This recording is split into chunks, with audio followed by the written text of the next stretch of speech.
So knocking on doors, delivering leaflets is the only way we're going to get our message over. And making sure that everything we do shows to them that we're different, how we would run the council or how we would run the country, we're different from how they are.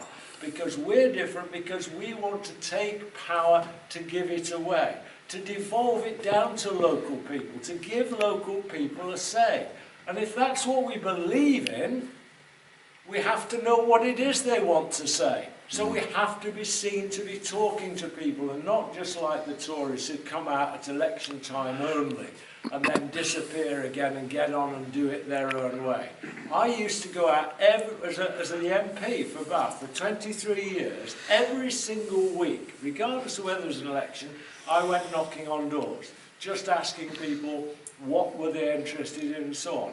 And by the time I'd finished after 23 years, I'd knock on a door and people would just say, oh, hi, Don, come on in, or whatever. You know, it was just assumed the MP was out there all the time talking to people, and that's the approach that I want to see us do. It is about, we call it pavement politics, call it whatever you like, but it's community politics, it's recognising the importance of community.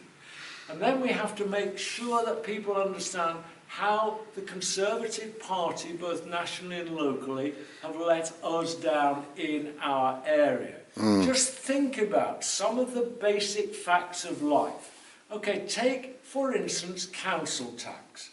Council tax in our area is higher than in the average, and yet we get less government grant coming in.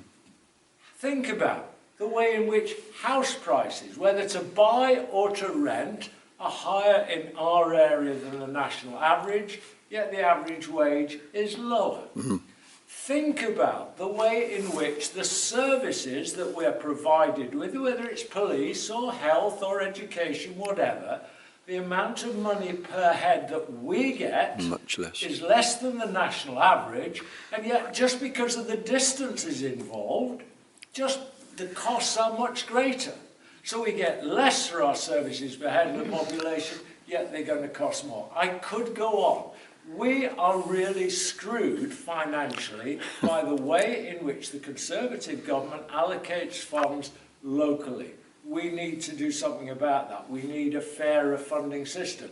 They have introduced a bill in Parliament called the Levelling Up Bill, and it does nothing to address those key issues. So one of the key things I've been doing in Parliament over the last 3 or 4 months is moving amendment after amendment after amendment to try to ensure that we can get that message over how badly places like this, rural areas, coastal areas, are being let down.